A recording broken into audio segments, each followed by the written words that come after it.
เป็นได้พวกนักสอบกันแน่แล้วบ่ในพวกหลายสอบมันยัง1 2 3ได้แล้วพวกนี้เนาะยังคนใหม่เนาะไม่นั้นบ่อยู่โดนเอาเลยไปจังได๋เด้อพวกเอาไปใส่งานก่อน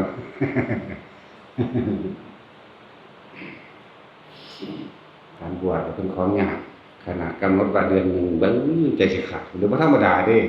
สิไปว่าหยังกับพวกสิเอาเรื่อยๆหรือสิไปเว้าสิมีคนคิดว่าสิบวชมันบ่แห้งอ่ะล่ะยากๆ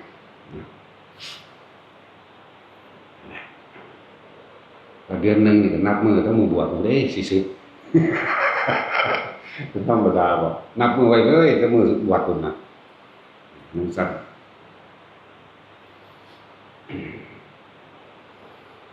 จริงๆการปฏิบัติธรรมหรือการบวชหรือเกี่ยวกับเรื่องการปฏิบัติธรรมการเป็นเรื่องบ่ได้ยากเลยแต่ว่าด้วยความบ่เข้าใจของเฮาเองกับอย่างว่านั่นน่ะคนที่นำธรรมะของพระพุทธเจ้าออกมาแสดงทำเรื่องยากให้เป็นเรื่องง่ายยากหนักหนาที่สิมีคนนำออกมาแสดงเลยถ้าผู้ใดฟังแล้วก็ทดสอบทดลองเบิ่งที่เฮาแสดงทำมาตลอดมันเป็นทำเรื่องยากให้เป็นเรื่องง่ายๆเข้าใจว่าล่ะถ้าบ่ติดในรูปแบบที่เคยได้ยินได้ฟังมามันเป็นเรื่องง่ายๆการปฏิบัติธรรมกับการทำงานสามารถอยู่ร่วมกันได้ทำร่วมกันได้ถ้าเข้าใจคำว่าทุกอย่างอยู่ที่จิตผลจากจิตก็ไม่รู้ไม่ใช่ธรรมทุกอย่างเกิดจากจิตเบิดเกิดจากจิตเกิดจากความรู้สึกเกิดจากความคิดนะแล้วเฮามารวบใส่เลยที่เขาวัดปฏิบัติธรรมเป็นเรื่องยากแต่เฮาคิดว่าเรื่องยังละกิเลสบ่ได้ดอกจังซี่ยังฆ่าสัตว์อยู่ยังปล่อยวางบ่ได้เอาวัดบ่หลงเพราะบ่รู้ว่ามันเป็นเรื่องง่ายๆที่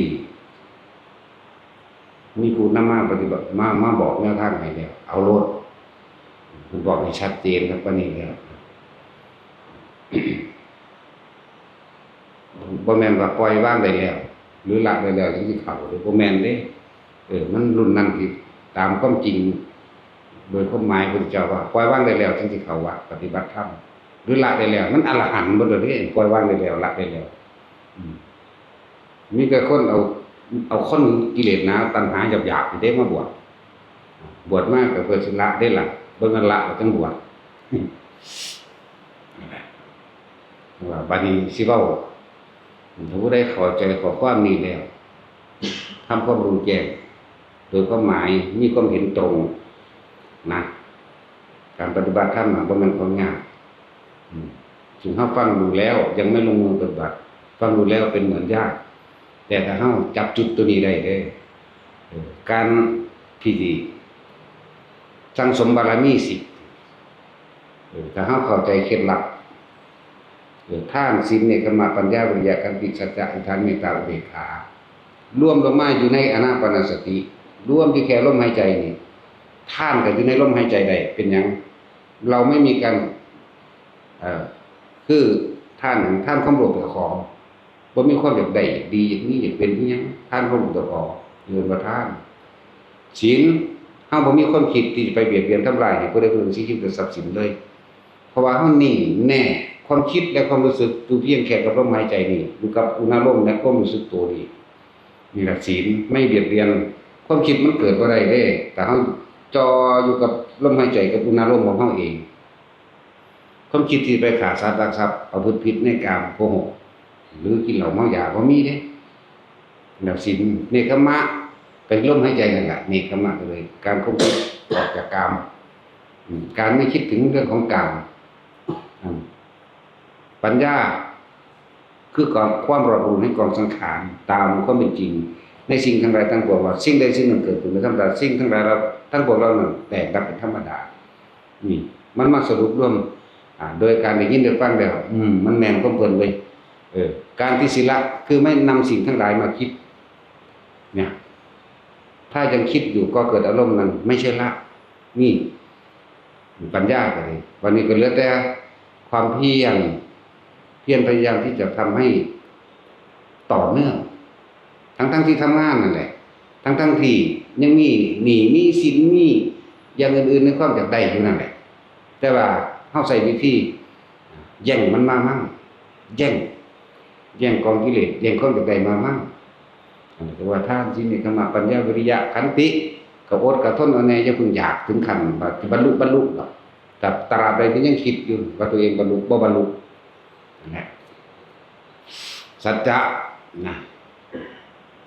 รู้จักละเกิดกับดับอยู่ในลมหายใจเข้าเกิดหายใจออกดับอย่างสั้นอธิษฐานว่าตั้งใจมุ่งมั่นสู่จุดหมายก็ตั้งเป้าหมายเอาไว้รู้ละคือชาตินี้สิเป็นชาติสุดท้ายแล้วบ่เอาอีหยังอีกล่ะ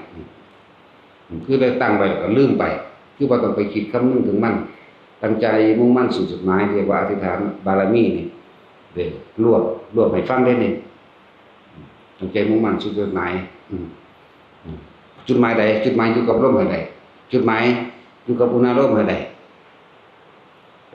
คำว่าเมตตามันก็มีอยู่ในตัวเฮาเองอยู่แล้วเพราะว่าเฮาบ่ไปทำลายเดือนผู้ใดผู้หนึ่งสิยึดเหลือทรัพย์สินบ่ได้ไปคำว่าอุเบกขานี่ทั้งเด่นชัดเลยเด่นชัดคือว่าบารมีทั้ง10ไหลรวมลงสู่อานาปานสติไหลรวมลงสู่ลมหายใจเข้าออกอนิจจังอนัตตาก็อยู่ในลมหายใจเข้าออกถ้าเฮาบ่ไปคิดในอันอื่นๆอีกในความอยากได้และอยากเป็นทุกข์มันสิมาจากไสนั่นแหละยังบอกวิธีง่ายๆสำหรับทุกคนแล้วจะไปทำของง่ายให้เป็นเรื่องยากให้ทำเรื่องยากๆให้เป็นเรื่องง่ายๆของง่ายๆทำได้ง่ายๆเพียงแค่เป็นผู้มีสตินึกถึงลมหายใจเข้าออกต่อจากลมหายใจเข้าออกก็มีอาการปิติเกิดขึ้นซึ่งเฮาเอามาเป็นตั้งไว้ในฐา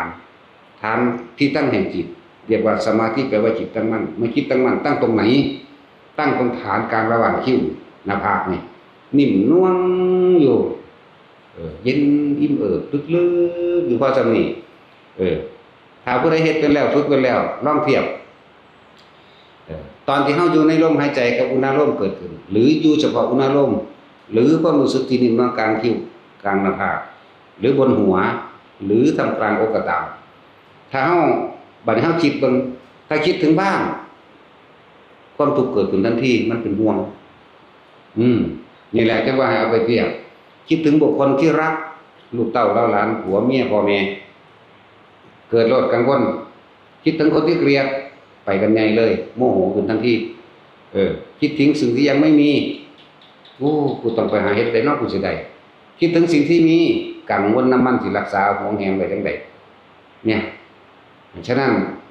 การละคือไหลรวมเข้ามาสู่ลมหายใจบารมี10เต็มอยู่นี่การละกิเลสตัณหากับละอยู่ในแค่ลมหายใจอยู่แค่ความรู้สึกในกายเป็นจุดเดียวแค่นี้ปฏิเฮ็ดไปแล้วพวกเจ้าไปเทียบเบิ่งเด้อถ้าว่าคิดออกจากร่างกายนี่กายเป็นร่างจิตเป็นร่างกายคือความรู้สึกตัวที่เป็นหนึ่งอยู่ณจุดใดจุดหนึ่งจุดเดียวบ่มีเกิดบ่มีดับบ่มีผิดบ่มีถูกบ่มีบุญบ่มีบาปบ่มีขาวบ่มีดำบ่มีการวันบ่มีการคืนบ่มีการเกิดบ่มีการตายนี่แหมมันรวมอยู่หม้องนี้นึงเด้ถึงคนทั้งหลายสิทำงานอยู่สิมีหนี้สินอยู่หรือจะไปหยังอยู่แย่งมันมามั่งกระชากออกมามั่งแต่ว่าต้องทำแบบเกลียดโลกก็ว่าโลกก็ไม่ช้ำทำก็ไม่เสียไม่ต้องเครียดไม่ต้องซีเรียสได้มั่งไม่ได้มั่งก็ช่างมันได้มั่งไม่ได้มั่งก็ช่างมันเป็นมั่งไม่เป็นมั่งก็ช่างมันนั่นแหละเป็นหยังเป็นเกิดความรู้สึกดิ่งนอนกลางหน้าผากลมหายใจวันหนึ่ง2ครั้ง3ครั้งเฮ็ดไปครั้งละไม่นานดอกนาทีนึงหรือครึ่งนาทีเฮ็ดไปเรื่อยนั่นแหละจึงบอกว่าบารมี10ก็รวมอยู่ในนี่อันนี้จังทุกครั้งอนัตตายอดแห่งความรู้แจ้งเห็นจิตตามความจริงรวมอยู่ในลมหายใจหายใจเข้าหายใจออกความเกิดหายใจเข้าหายใจออกคือความดับนั่นแหละอนิจจังอนัตตาถ้าเฮาบ่นำมาคิด อยากได้และอยากเป็นทุกข์เกิดขึ้นบ่ได้นั่นแหละคนเฮาเพราะว่ามันทุกข์คนยังมันออกจากความรู้สึกในกายทุกข์เพราะว่าความคิดนั่นแหละถ้าเฮาบ่ออกจากความรู้สึกในกายความคิดมันก็ไปเกิดกับคนอื่นบ่ได้บุคคลสัตว์สิ่งของโกรธเกลียดนั่นมีอยู่2อย่างไปรักกับไปเกลียดนั่นแหละไปพอใจกับไม่พอใจนั่นแหละถ้าออก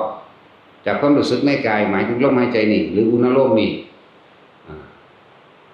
รักก็มีเกลียดก็มีพอใจก็มีไม่พอใจก็มีนะเป็นสัตว์ถ้าอยู่ในความรู้สึกนี่จิตไม่มีที่ตั้งคือไม่คิดถึงบุคคลใดคนหนึ่งไม่คิดถึงสัตว์ไม่คิดถึงสิ่งของบ้านรถหรือสิ่งของเงินทองหรือสิ่งของไม่คิดถึงสัตว์เลี้ยงนั่นบุคคลสัตว์สิ่งของสุขบ่มีทุกข์บ่มีแน่นอนอยู่ตรงกลางนั่นแหละจึงบอกว่าบ่มีบุญบ่มีบาปบ่มีผิดบ่มีถูกไม่มีกุศลและอกุศลที่เป็นกลางเวลาแล้ววันนี้คนที่ทำงานอยู่ก็สามารถปฏิบัติได้ในชั่วโมงนึงก็เฮ็ดเบิ่งได้ไว้จัก2-3 วินาทีก็ได้สัก2-3 วินาทีขึ้นมาแน่อ้าวคิดทำงานไปเอาคิดไปบ่ต้องกังวลเรื่องอาชีพจะพึ่งเว้าเรื่องศีลโอ้ข้อยเฮ็ดบ่ได้ดอกข้อยยังผิดศีลหลายอยู่เอาไว้สักก่อนไว้ทีหลังนี่พวกเจ้าไปคิดถึงอดีตและอนาคตพวกเจ้าคิดถึงโอ้พี่บ่ได้ยากเฮ็ดยากศีลยากบ่ให้ขาสัตว์จังใดก็มันบ่มีอยู่บ่มีกินก็ไปหาปูหาปลาฆ่าเป็ดฆ่าไก่กินเลยเว้ยกินก็กินไปฆ่าก็ฆ่าไปเฮ็ดไปแต่ว่าเมื่อไหร่ที่ไม่มีอะไรทำนั่นน่ะกลับเข้ามาสู่ลมหายใจเมื่อนั้นแหละมันดับทุกข์จักว่าแค่อยู่กับลมหายใจนี่มันได้มั่งไปได้มั่งก็ช่างมันนี่ว่าจะไปหาเว้าเรื่องง่ายๆมันเป็นเรื่องยากๆหลายหูดังมีของไผของมันบ่ได้หยิบยืมกันลมก็มันก็มีอยู่แล้วเป็นสมบัติของโลกอยู่แล้วหายใจเอาของไผของมันอยู่แล้วแต่ที่สำคัญคือสติเจ้าของความนึกคิดของเจ้าของจะไปเฮ็ดเรื่องยากนะให้มันเป็นเรื่องยากอันนี้เฮ็ดทำเรื่องยากให้เป็นเรื่องง่ายแต่เฮาเข้าใจแล้วทำเรื่องง่ายให้เป็นเรื่องง่ายแต่ว่าแล้วบ่ต้องไปคำนึงถึงว่าต้องอยู่ณสถานที่วัดต้องบวชหรือต้องมีพิธีต่างๆมีดอกไม้ของหอมธูปเทียนหรือมีคำบริกรรมยกคู่ยกค่ายบ่มีคิดว่าตอนกิเลสมันเกิดตอนสร้างคนนั้นหักผู้นี้มันยังบ่ได้ยกคู่ยกค่ายมั้ยมันยังบ่ได้ใส่สูทขาวสูทเขียวสูทเหลืองสูทแดง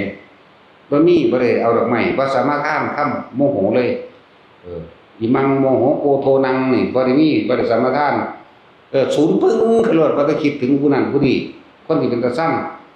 คนที่จริงๆคำว่าคนที่เป็นตาสร้างนั่นจริงๆมันบ่มีคนเป็นตาสร้างมันขวางกูบ่ให้ได้ตามใจกิเลสกูซื่อๆมันเลยสร้างแต่ว่าล่ะตะกี้ก็ซื่อๆอยู่เพราะถ้ามีผลประโยชน์เกิดขึ้นมีผู้ใดผู้หนึ่งขัดแย้งขัดงานสร้างคนที่ขัดแย้งและขัดงานบัดนี้ความฮักก็คือกันถ้ามีผู้ใดมาเข้าข้างเฮ็ดให้ได้กูก็ฮักผู้นั้นนี่พอใจกับบุคคลที่ทำให้เราได้ตามผลประโยชน์ที่เราต้องการไม่พอใจกับบุคคลที่คัดขวางเราไม่ให้ได้ตามใจที่ต้องการน่ะเฮ็ดจังได๋เฮาสิอยู่กลางๆอยู่ซื่อๆได้คำว่าความอยากตัวเดียวก็คือความคิดที่มันออกไปปรุงแต่งในความอยากได้และอยากเป็นนั่นเองคำว่าความอยากถ้าเฮาอยากได้ไม้สั่นไม้นั่นสิยาวถ้าอยากได้ไม้ยาวไม้นั่นสิสั่นเนาะมันยังล่ะอยากได้ความคิดนี่เด้ถ้าว่าจะเอาไม้ตัวนี้ไปตอกใส่ไปยันคำยันขอบอันนั้นมีข้างหน้าก็อันนี้อุ้ยสั่นโพดคำบ่ได้นะความอยากแต่ว่าบัดนี้จักได้ไม่สั่นซำนี้นะไม้มันก็ยาวโพดก็ความอยากตัวเดียวนั่นเฮ็ดจังได๋เฮาสิ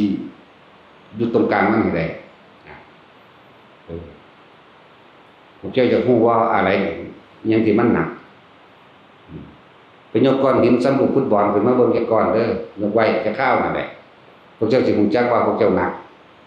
เนาะถ้ามันหนักก็วางลงก็เบากันตัวแต่ของอยากไปยกมันเฮ็ดหยังแต่ของอยากไปได้มันเฮ็ดหยังแม่ว่าอีหยังที่มันหนักก็วางลงซะมันก็เบากันตัว นั่นแหละเหมือนกันอนิจจังอยู่หน้าอนัตตาอยู่หลังทุกขังอยู่กลางเพราะเฮายึดอยากให้เป็นแบบนี้โดยธรรมชาติทุกสิ่งทุกอย่างสิ่งใดสิ่งหนึ่งเกิดขึ้นเป็นธรรมดามีเอิ้นว่าอนิจจังแล้วบัดสิ่งนั้นจะเปลี่ยนแปลงและแตกดับเป็นธรรมดานี่เอิ้นอนัตตาแต่ว่าเฮาต้องการให้มันจีรังยั่งยืนอยากให้มันแน่นอนมั่นคงบ่เสื่อมสลายบ่เปลี่ยนแปลงทุกจึงเกิดขึ้นที่บ่ายของเราเองอนิจจังอยู่หน้าอนัตตาอยู่หลังทุกขังอยู่กลางมันแบกไว้บนบ่านั่นบ่มันยึดมันเลยมีความทุกข์ในใจจึงเรียกว่าอนิจจังทุกขังอนัตตาถ้ามันบ่ยึดอีหยังอันนี้ควรอันนี้ไม่ควรอันนี้เป็นประโยชน์อันนี้ไม่เป็นประโยชน์ก็เลิกทำคือบ่จักได้ดังใจแค่นั้นอีหยังที่มันหนักก็วางลงสติหลวงปู่ชามันก็บอกไว้ตลอดดึกครับอะไรที่มันหนักวางลงซะพระพุทธเจ้าสอนเท่านี้มันยึดนั่นแหละมันเลยหนักมันบ่ล่ะนะครับว่า มันบ่แม่นเรื่องยากเรื่องปฏิบัติธรรมที่พวกเจ้าคิดว่ามันเป็นเรื่องยากก็เลยสิบอกเคล็ดลับซะทุกสิ่งทุกอย่างสำคัญทุกที่จิตไม่คิดไม่นึกความรู้สึกเกิดก็ได้พบดับความรู้สึกที่พอใจและไม่พอใจนั่นแหละเกิดไม่ได้พบดับและวิธีปฏิบัติก็ง่ายๆซะด้วยที่เฮาสอนอยู่เดี๋ยวนี้เนี่ยแนะนำให้ทุกคนมาฝึกเอาเด้อมาฝึกเอาเด้ออยู่นี่พวกเจ้าสิบ่เสียดายมาภายหลังซ้ำเพิ่นยังอยู่ถ้าเพิ่นตายแล้วมันบ่ได้คือต้นฉบับอยู่เด้มันจะลอยๆแล้วล้อแล้วไปบ่วางเลยบ่มีเด้ถ้าเราฝึกเป็นแล้วมาจับจุดอุณาโลมเป็นแล้วอยู่กับอุณาโลมนั่นแหละคือปฏิบัติธรรมแล้วนั่นแหละพ้นจากทุกข์อยู่ในอุณาโลมมันพ้นแล้วเด้ถ้าออกจากอุณาโลมออกจากความรู้สึกดิ่มนวลกลางหน้าผากกลางคิ้วหรือความรู้สึกดิ่มนวลบนหัวทุกข์แล้วเด้น่ะออกก็คือคิดไปหาคนนั้น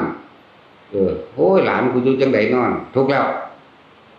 ลูกอยู่ไดนอผู้นั้นผู้นี้แนวนั้นแนวนี้แม้มันมีอยู่ก็ลองมาอยู่จังซี่เบิ่งซะก่อนตัวนี่ก็มีลูกเต้าหลานของท่านใหญ่บ่ทันเรียนจบบ่ทันได้มีอาชีพการงานมั่นคงนี่มันมีแต่ว่าเฮาบ่คิดถึงมัน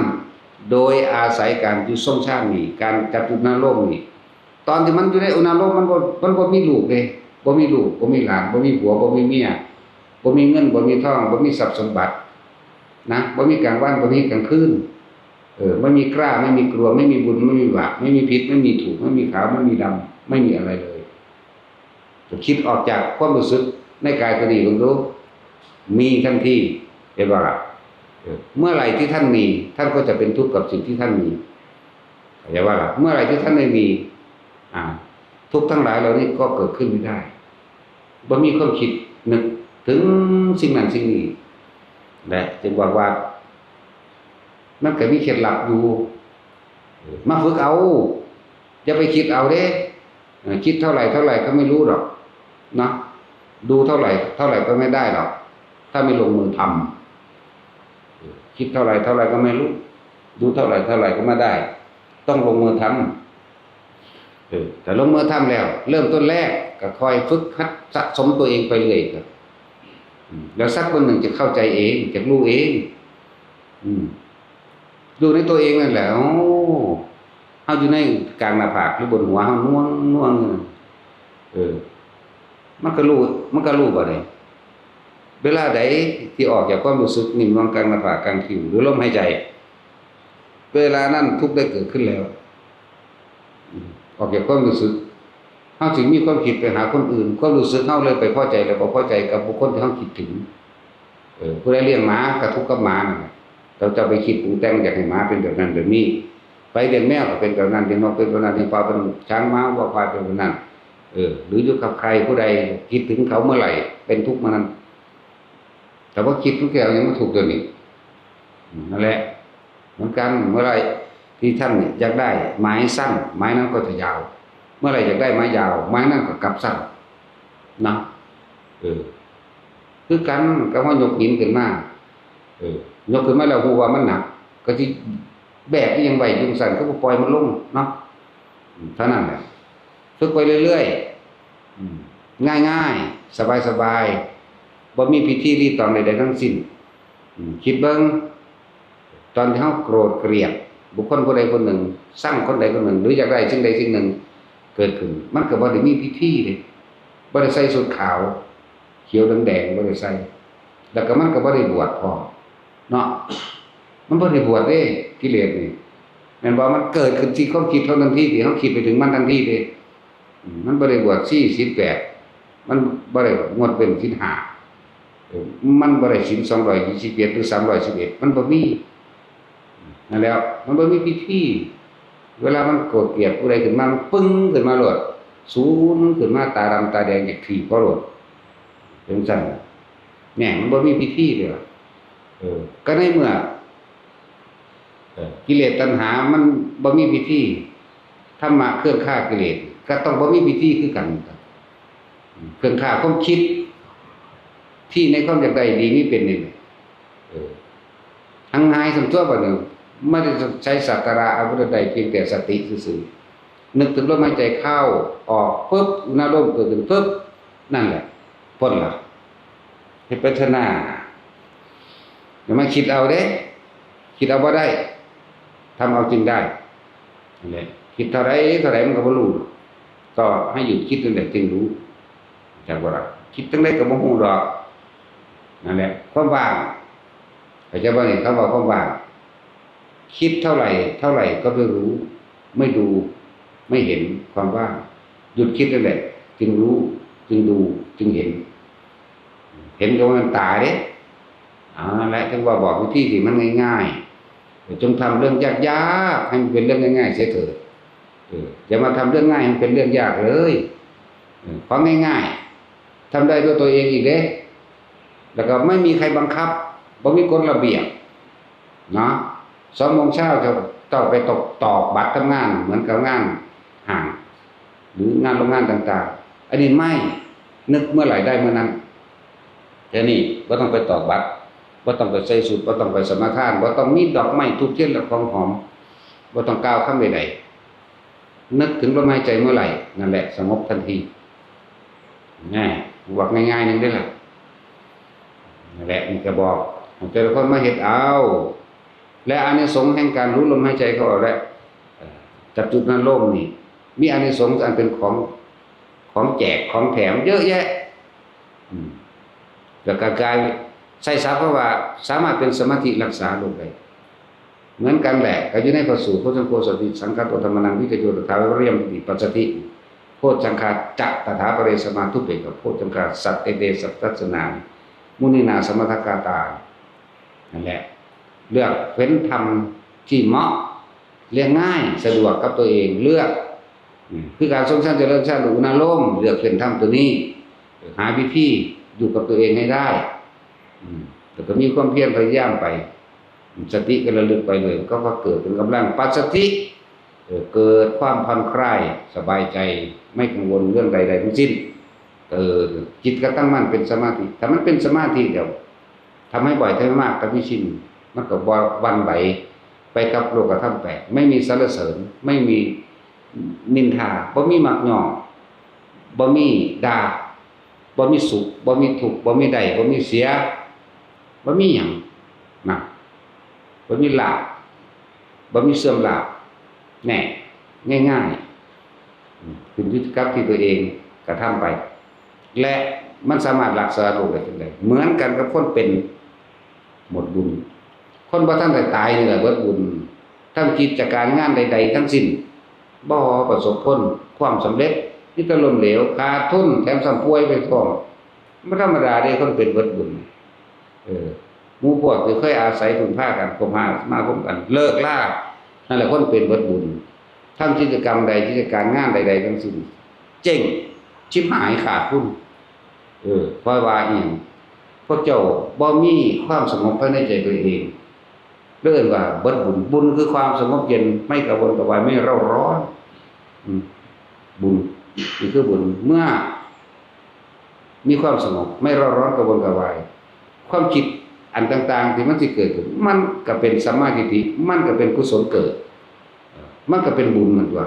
แต่ว่าคนเป็นเบิดบุญบ่แบบนั้น คิ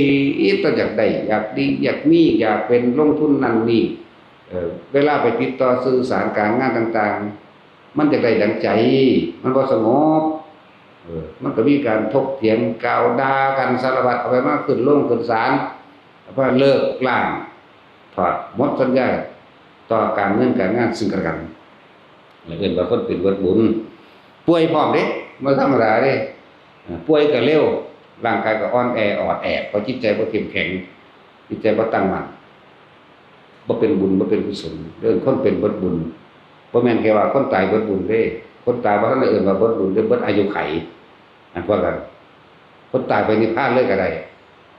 ผู้เขาฝึกหัดปฏิบัติคนตายไปสวรรค์ก็ได้บ่ได้เกี่ยวกับเบิดบุญหรือบ่บุญคนตายไปนรกก็ได้คือเฮามันเว้าติดปากโอ้ยเบิดบุญแล้วว่าห่วยมันเบิดอีหลีแห่งดีตัวนิพพานหมดแล้วเนาะหรือว่าตามความหมายนั้นจังซั่นตัวการปฏิบัติธรรมมันได้ยังมากยิ่งกว่าเฮาคิดซะอีกนะ คิดเบิ่งพวกเฮาน่ะหาเงินมาตลอดชีวิตแต่ว่าบ่เคยปฏิบัติธรรมท่านกับท่านแบบแรกของเรื่องว่าบ่ให้ท่านบ่สละออกโดยถ้อยจริงท่านนี่บ่เป็นเครื่องบริการของจิตบ่เป็นเครื่องอยู่ของจิตมีแต่ความอยากได้เลยเอิ้นว่าคนไปทำทานเพิ่มทุกข์ทำบุญเพิ่มบาปมีแต่แลกมีแต่อยากได้มีแต่ขอบ่เป็นบุญนั่นแหละเอาบุญง่ายๆคือการทรงสร้างเจริญสร้างโดยอานาปานสติความสงบเย็นง่ายๆตอนนี้เฮายังบ่ทันได้ตายเป็นหยังคือสิบ่สร้างใหม่ได้แม่นบ่ล่ะเฮาสร้างบุญขึ้นมาใหม่ได้คนที่ล้มละลายอกหักผิดหวังนะล้มละลายบ่สมดังใจนะมาฝึกหัดเอาใหม่ 3-4 เดือนขึ้นไปพวกเจ้าสิพิสูจน์ได้ด้วยตนเองว่ากิจการเงินการงานการหมู่พวกก็ค่อยๆทยอยกลับขึ้นมาเองเพราะว่าพวกเจ้าใส่ของเก่าจนเบิดแล้วคนเฮาเกิดมาก็อาศัยของเก่านั่นมาเกิดบุญเก่านั่นแหละจึงเกิดได้แต่ว่ามันบ่ต่อเติมมันเลยบ่ออกดอกออกผลอันนี้มันกัดทุนจนเบิดเกิดมาได้เป็นคนได้ก็เพราะว่าบุญกุศลนี่ได้นำเกิดบ่ล่ะจังซั่นเด้แต่ว่าการของเองมันบ่เพิ่มบ่เติมมันก็เลยกิจการจากอายุเกิดใหม่นี่แล้วก็ถึงเรียนจบแล้วหรือทำกิจการค้าตอนแรกอาจสิได้กำไรอยู่ในระหว่าง30 ปี40 ปี แต่ว่าหลังจากนั้นครับบ่สร้างบุญกุศลต่อตัวเองบ่มีความสงบภายในตัวเองมีแต่อยากได้ก็แบบใดทั้งๆที่รวยทั้งๆที่ลงทุนยังไงล่ะแล้วก็คาดหวังไว้ว่าต้องได้กำไรเท่านี้ต่อมามันมีการกระทบกระทั่งกันเรื่องโมโหเรื่องด่ากันแล้วก็เริ่มลดน้อยถอยลงเพราะว่าบ่มีความสงบบ่มีสติบ่มีปัญญาบุญจริงๆแล้วที่สุดของเขาว่าบุญจริงคือปัญญาบุญบ่ทันว่าบุญคือความสงบเย็นดับเย็นมาจากคำว่าปัญญากับบุญเดียวกันแต่ว่าเฮาบ่รู้จักความหมายมันซื่อมันบ่มีผู้บอกไปทำบุญคนสมัยนี้ก็ไปทานว่าไปทำบุญไปใส่บาตรว่าทำบุญไปสร้างกุฏิวิหารหรือให้ทานกฐินผ้าป่าก็ว่าไปทำบุญแต่ตัวใจตัวจริงมันนี่บุญแบบใดกระทำในสิ่งใดแล้วเกิดเป็นความสงบบ่แต่ว่าเกิดเป็นความสงบบ่แม่นบุญนั่นแหละคนเป็นเบิดบุญคนล้มละลายคนมีศีลหลายๆอย่างที่บ่ประสบความสำเร็จลองหยุดจากการแสวงหาในความอยากได้อย่างดีนี่เป็นแล้วมาฝึกภาวนาให้เป็นแต่เฮ็ดเป็นแล้วกลับไปเฮ็ดต่ออยู่บ้านหรือคนที่บ่ได้มาฝึกอยู่นี่แต่ฝึกตามคลิปวิดีโอต่างๆฝึกได้ก็ได้เหมือนกันนั่นแหละมาฝึกเอาคนที่ว่าล้มเหลวการเงินการงานอย่างว่าการให้ผลของกรรมบุญกุศลกับบาปอกุศลถ้าพูดถึงว่าการให้ผลของบาปกุศลและบุญอกุศลกันเปรียบเสมือนตัวตังว่าหมาล่าเนื้อคำว่าเนื้อก็หมายถึงสัตว์นั่นแหละคือว่าหมามันไล่กระแตกระรอกกระแตกระรอกน่ะเพิ่นเปรียบเทียบว่าเป็นเนื้อเฮาเข้าใจว่าเป็นตอนชิ้นเป็นตอนเนื้องัวเนื้อควายว่ามันเขียงบ่แม่นเด้ บ่ไม่ใช่เนื้อหมูที่วางอยู่บนเขียงเลยคำว่าเนื้อน่ะคือผู้ถูกล่าหมาหนูวิ่งไล่กัดกระแตถ้าเกิดว่าบุญกุศลมันหมดเมื่อไหร่บาปอกุศลมันท่านกัดเข้าทันทีมันก็ให้ผลทันทีเจ็บปวดทันทีบาดเจ็บสาหัสทันทีหรือตายเลยสั่นบุญก็เหมือนกันถ้าเราสร้างไว้มากขึ้นก็เหมือนหมาล่าเนื้อเหมือนกันบุญกุศลถ้ามันมีแล้วมันก็ให้ผลไปในทางที่สุคติเลยไปในผลที่ทางสบายใจสบายกายแล้วมีสบายใจหาทรัพย์สินก็ได้ง่ายก็เลยเกิดความสบายใจแหละหรืออีกคิดเทียบอย่างนึงเปรียบเสมือนว่าคนสองคนปล้ำกันผู้นี้เป็นตัวบาปผู้นี้เป็นตัวบุญถ้าบุญกุศลแห้งบาปก็ให้บาปอกุศลก็ให้ผลกับบุคคลที่บุญกุศลแรงกว่าบ่ได้เพราะมันแห้งกว่ามันก็ปั้มสิทธิ์ลงหงายดึงลงไปแล้วบัดนี้ถ้าบุญน้อยหรือว่าบุญน้อยบุญกุศลมันจะเบิดแล้วบาปอกุศลให้ผลอย่างรุนแรงมันก็ปั้มสิทธิ์ลงได้เหมือนกันนั่นแหละว่าทุกคนมาฝึกเอานะอย่าลืมอยู่อย่างหนึ่งพวกเข้ามันเกิดมากให้หากินซ้ำตายเป็นสิ่งที่พวกเข้าหลีกเลี่ยงบ่ได้เจ้าสิยอมรับหรือบ่ยอมรับเจ้าก็ต้องตายแล้วฝึกมาฝึกตนเองฝึกเพื่อให้มันผ่านไปได้จริงๆมันบ่ได้ยากนะเฮายอมรับมันได้แล้วจากการได้ยินได้ฟังยอมรับไม่ฝ่าไม่ฝืนนะมันก็เกิดกลายเป็นความตายก็เป็นเรื่องง่ายๆสบายๆนั่นแหละเลยบ่มีค่าบ่มีความหมายใดๆเลยพอเกิดมาหากินซ้ำตายพออย่างเฮาฝึกจิตดีแล้วฝึกทำความรู้สึกในตัวเองดีแล้วเฮาบ่ไปหวังในความแบบใดดีมีเป็นกับใดๆนั่นแหละเฮ็ดไปผู้ใดอยากมาเฮ็ดเอาเคยรู้จักบ่ล่ะหลายๆคนตลอดชีวิตจากตั้งแต่เกิดมาเรียนจบทำงานจนถึงอายุ60ปีเกษียณจากการงานแล้วก็ป่วยเงินที่หามาได้ก็เอาไปรักษาสุขภาพของเองคิดว่าจะเอาเงินทองพวกนั้นซื้อสุขภาพให้แข็งแรงกลับคืนมาเป็นไปได้บ่ไม่ได้เลยเป็นว่าขาดทุนในตรงนี้ขาดทุนเรียกว่าอะไรขาดทุนได้พอมันแก่ชราลงไปที่ว่าเสมอตัวกับว่าเสมอตัวไม่ได้จากชีวิตที่หาเงินมาได้ล้านถึง60ปีเกษียณเสือกป่วยซะเอาเงินล้านนี่มารักษาตัวเองอาจจะหายแต่ความแก่ความชราไม่หายหมดกำลังหาต่อนั่นแหละมันเป็นสั้นที่นี่คนที่มีบุญบ่ค่อยเจ็บไข้ได้ป่วยทำงานเหมือนกันแต่อีกคนหนึ่งปฏิบัติธรรมว่าอีกคนหนึ่งบ่ปฏิบัติธรรมคนปฏิบัติธรรมเล็กๆน้อยๆผ่านได้สบายคือไม่เจ็บไม่ปวดไม่ป่วยนะถ้าจะป่วยอย่างหนักแต่ว่าเขามีที่ว่างใจแต่คนที่ทำงานเจ็บปวดป่วยบ่อยๆทำให้เงินที่เก็บมาได้เอามาซื้อสุขภาพให้แข็งแรงเหมือนเดิมในเวลานี้หาเงินกับหาเงินเหมือนกันทำงานเหมือนกันผู้หนึ่งปฏิบัติธรรมผู้นี้บ่ค่อยป่วยผู้นี้บ่ปฏิบัติผู้นี้ป่วยอยู่เรื่อยๆก็เลยเหมือนกับว่าหาเงินมารักษาตัวเองกันเองบาปอกุศลมันให้ผลกรรมบางอย่างของลึกลับทำให้เจ็บไข้ได้ป่วยคนนี้บาปอกุศลให้ผลแต่ให้ไม่ได้เพราะเราทำบุญหนีบาปหรือบุญนั้นเกิดกลายเป็นเครื่องต้านทานบาปอกุศลได้อกุศลให้ผลไม่ได้หรือเหมือนกับเจ้ากรรมนายเวรเจ้าหนี้เฮามาทวงหนี้เฮามาถึงปึ๊บเฮาก็จ่ายหนี้ไปเฮาเลยบ่ป่วยเรียกว่าล่ะแต่ผู้นี้บ่จ่ายหนี้เลยป่วยจะว่าล่ะนั่นแหละเลิกเจ็บไข้ป่วยออดๆแอดๆนั่นๆนี่การงานอันอื่นก็พลอยเสียไปนำเด้บ่ได้เป็นปกติเด้แต่พวกเนี้ยปีนึงก็เป็นหวัดอยู่เทื่อนึง พวกว่าปฏิบัติธรรมนี่ทำงานไปพร้อมแล้วปฏิบัติธรรมไปพร้อมฟังธรรมไปพร้อมปฏิบัติธรรมบ่แม่นแค่ว่าสิมานั่งอยู่ในวัดบ่แม่นว่าสิมาเดินจงกรมนั่งสมาธิหลับตา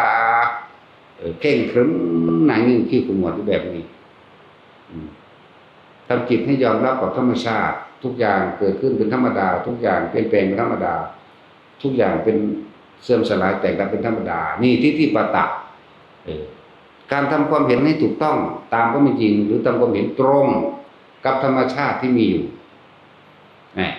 มันก็สบายใจแบบมันคลายมันก็ว่างมันก็จางคลายหลายอย่างแบบเจออีกพวกนึงบ่เป็นบ่มีความเห็นนี่ถูกต้องหรือบ่คิดเฉยเลยแล้วคิดเฉยเลยว่าตัวเองจะป่วย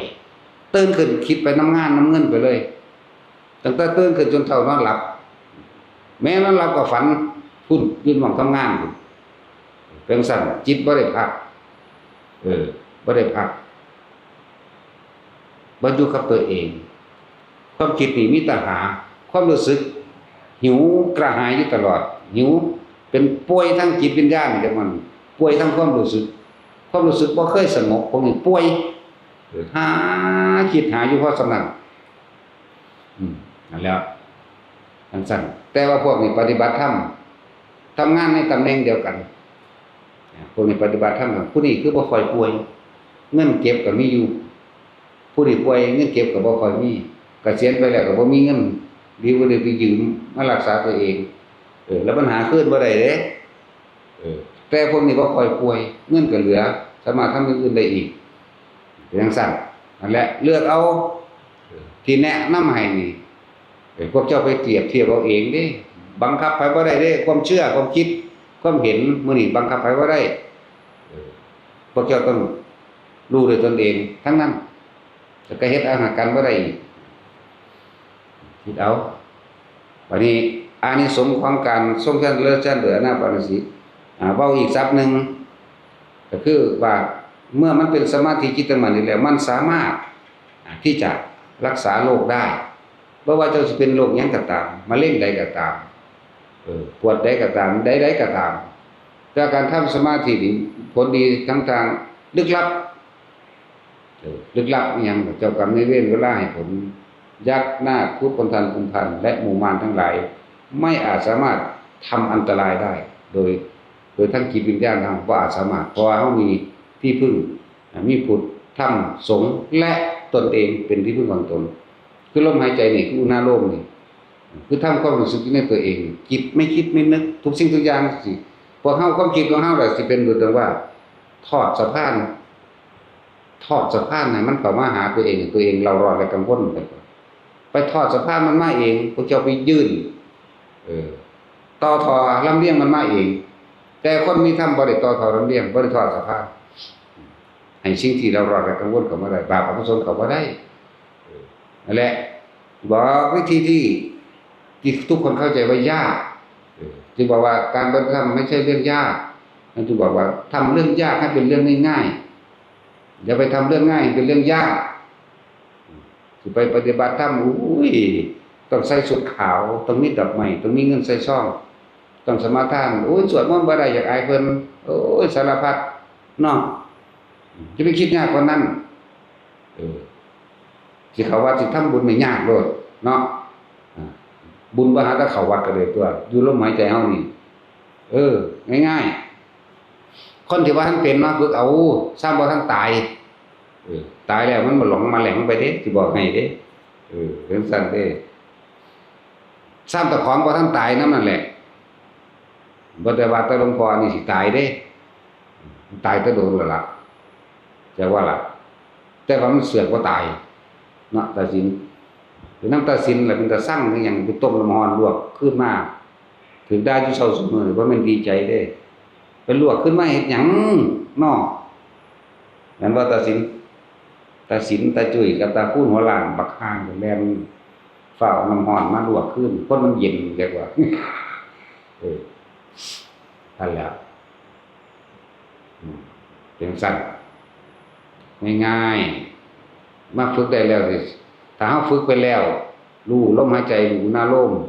ต่อมาลมหายใจหายอยู่กับอุณาโลมมีความรู้สึกในกายแค่นี้แล้วก็บ่ต้องไปกังวลสงสัยใดๆทั้งสิ้นแม้จะเกิดอะไรขึ้น พวกเจ้าแค่ละนิวรณ์ตัวเดียวนึงเด้ไม่ต้องมีความสงสัยบ่ต้องไปเอาคำตอบบ่ต้องไปเอาผล